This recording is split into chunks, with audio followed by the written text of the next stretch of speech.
Hey guys, now that I played more than 40 plus hours of the Final Fantasy VII Remake, I was pleasantly surprised at how well made this game is for the most part, leaving level design and weird texturing aside. They hit the ground running with this remake, if that's even the right word to call it anymore. It's more like reimagined, to be honest, as things happen here that don't in the original, and by the end of the game you'll slowly realize the reason for it, whether that's better or for worse. I'm gonna give my personal thoughts on this as I've seen many, and I mean many, fuck you Nomura, you made this like Kingdom Hearts. I just wanted the same game but HD rendered comments all over the internet. The game is amazing and Square really put everything into this remake, from the designs to the music to even the settings. People got kind of scared that Square was going to change things, like the Cloud cross-dressing scene among other things, but they left them intact and even in some instances made them even better, but I'll get into some of those a little bit later. What I was seeing at the time of this recording is that now purists wanted the same exact game as the original back in 1997, just rendered in HD, but Square Enix stated that they were never going to make it one-to-one, but enhance and add things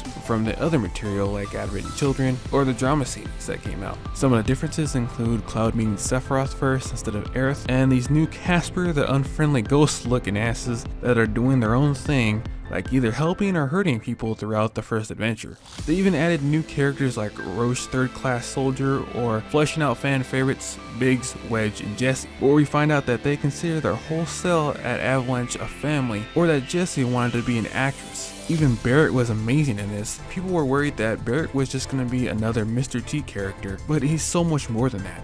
Barrett is a charismatic, strong, and has one of the biggest hearts in the game, where he cares very deeply about his members, and even Cloud by the end of the game. Speaking of Cloud, they did a good job of explaining to the player that something is wrong with Cloud and his memories when Sephiroth shows up to mess with them or when someone asks him a question. They also show the change of character he has from the beginning of the game, where he's just an ass and is only in it for the money and doesn't give a damn about the morality of the job that he's doing so long as he just gets paid, which pisses Barrett off. Then we see that he isn't always a dick, as when Tifa tries to tell him that they can't pay him right now because everything went into the job, but if he helps her out she can pay him with that money instead. Cloud decides to help to get paid, but when she offers more, he refuses by saying they only agreed to the amount for the job. Then there is my favorite scene in the game, where some kids want him to help get rid of a monster in their hideout but don't have any money for 3,000 gil. Cloud decides to do it for 3 gil instead, showing that he does care, and the reason he wanted to be a soldier was to be a war hero like Sephiroth in the beginning. He even starts to care about Barrett by the end of the game, and the banter between them throughout the game is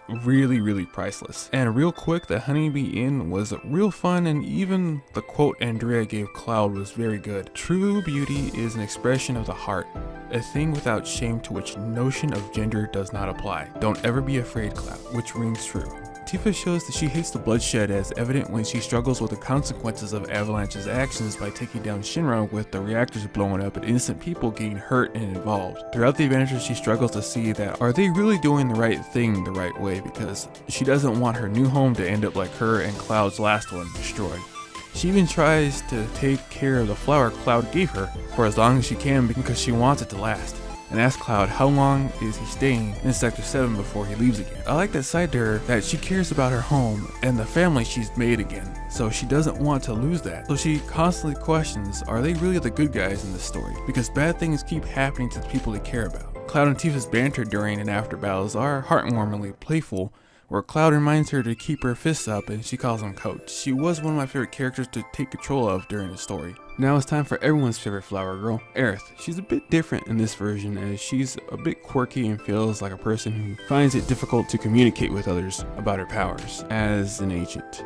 I kind of like that about her, that she's afraid of losing herself to loneliness and her powers, but she will also put up a fight when need be, just as Don Cornell learned, where she threatened to rip his balls off. She's also very caring, as when she had Cloud as her bodyguard and everyone in Sector 5 knew who she was because she would help around the town, be it gathering medical plants or being a waitress. Now she hates seeing the real sky, as it reminds her of her time in Hojo's care up top, and would rather go back down to the slums with the fake sky, because that's where she felt more at home and safe. Also, Hojo is a sick fuck for telling her that they harvested her original mother's DNA and organs right in front of her, just so you know. Let's get into the major spoiler stuff, as one of the new additions are the Whispers. You fight them throughout the game to the end, and they are the bringers of fate for the planet as stated by Red 13. They will correct things that were meant to be, like Cloud meeting Aerith instead of Sephiroth, or injuring Jesse so Cloud could go on the next bombing mission instead, like in the original. This is where it gets a little meta, where it's kind of implied that the Whispers are the people that wanted the remake to stay the same as in the original, so they're doing everything in their power to make it happen. We find out that Sephiroth has been trying to change things from the start and now has control over the Whispers, but is telling and daring Cloud and his friends to challenge and change their fate. During the battle, the things they see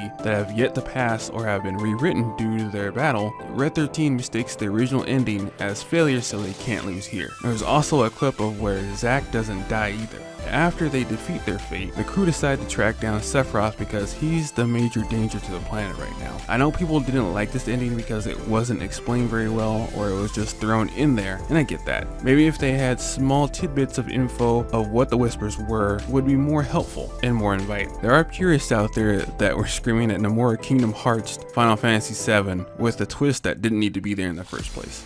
Personally, I like the twist where Cloud and the others challenge their fate to change the outcome of events for better or for worse. It gives Square a chance to redesign things and change some scenarios for the better, even flesh things out more in part 2. I'm not giving Nomura a free pass though, as I know too well that he likes to over-explain things with retcons or under-explain things because he likes twists and leaving things to interpretation among the fans. At the end, I welcome a new story and scenarios that they can add to the overall story instead of doing the same thing with an HD coat of paint. The original story isn't going anywhere, as you can still play or watch it everywhere from PS1 to PC to YouTube. Square wanted to not only remake but reimagine FF7 because they're not held back by technology this time. The combat for Final Fantasy VII Remake is pretty awesome, but it does have some minor hiccups that can be fixed in the next part. For those living under a rock, Final Fantasy VII switches from turn-based to action RPG with a twist. You can do basic attacks and kill enemies that way if you choose to, or you can use the ATB gauge once it's filled after your basic attacks hit, and you can use the ATB bar for abilities, spells, and summons. Depending on the ability or summon, it will require 1 to 2 bars. Stronger abilities will cost more, like for example Cloud's Bravery attack, which needs 1 bar to use, or the Prey ability needs 2 if you want to heal yourself or your allies. You need to balance and synergize your team for the best damage output, meaning during battle you'll be able to control all of the party members, but each of them will have a different playstyle. Cloud is a bit of a tank, as he is most likely up close to deal more damage, and something new to the remake, each of them will have an ability. Cloud's is a mode change from operator mode, which are like quick attacks, to Punisher mode, where every attack becomes slow and heavy. One perk from Punisher mode is that if Cloud blocks, most physical attacks will be parried and fill the stagger gauge. That makes a return from previous FF games. Barret is long range support and damage, where most enemies that Cloud and Tifa can't hit reliably will go to him and Aerith. Barret's gun arm can build ATB fast, and if you want an MP less healer, he's your guy. Just cast haste and watch him go to work. Barret's ability is Overcharge, where he can charge his gun arm for a more damaging attack. Next is Aerith. She's a long-range spellcaster and fights like Barret. Put Magnify on her and watch her spells rip through enemies. She's able to charge her magic attacks for more damage from her ability. Last is Tifa, one of my favorites, as she can be an offensive magic dealing machine. She can pummel her enemies with her ability to use different finishers depending on how many unbridled strength buffs you give her. Now for the materia system and weapons upgrades. The weapons upgrade system is pretty cool, as the more you gain SP, you'll be able to upgrade the subcores of that weapon to keep them viable throughout the game, like adding elemental damage, MP regeneration, or even adding more materia slots. Speaking of materia, the system is back from the original and it's pretty much the same. You can slot magic, command, support, complete, and summon materia in your gear to gain effects like extra health or more stagger damage, and the use of spells or abilities. To make them more effective, you gain AP whenever you defeat enemies, and the materia will level up and get stronger. In this case, magic materia will upgrade Thunder to Thundera to Thundaga, increasing in damage output, MP consumption, and cast time. Last is the summons, and it's a little different than it is in 15, where they come out in difficult battles or when you face a boss, but this time you can give them commands for what you want them to do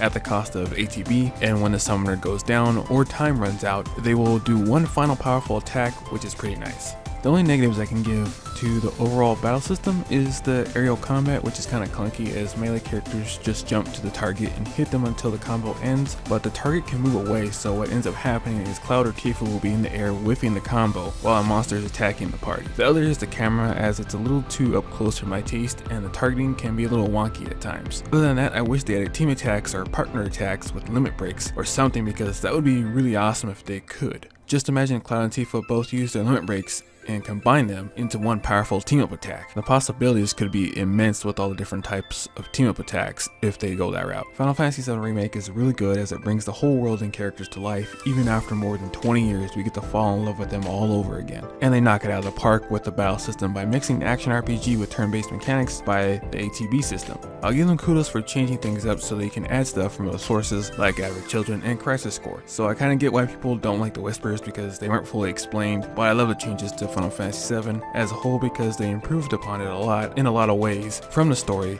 to the mechanics, and it's not perfect as they could still be improved upon. But I'm hooked and I can't wait to see where the story goes from here. That should do it for my thoughts on Final Fantasy VII Remake, and I'll catch you guys next time. 418, 419, 420. Ugh. I hope Megamouth is ready for the workout. Otherwise, I got 2 new speed bags.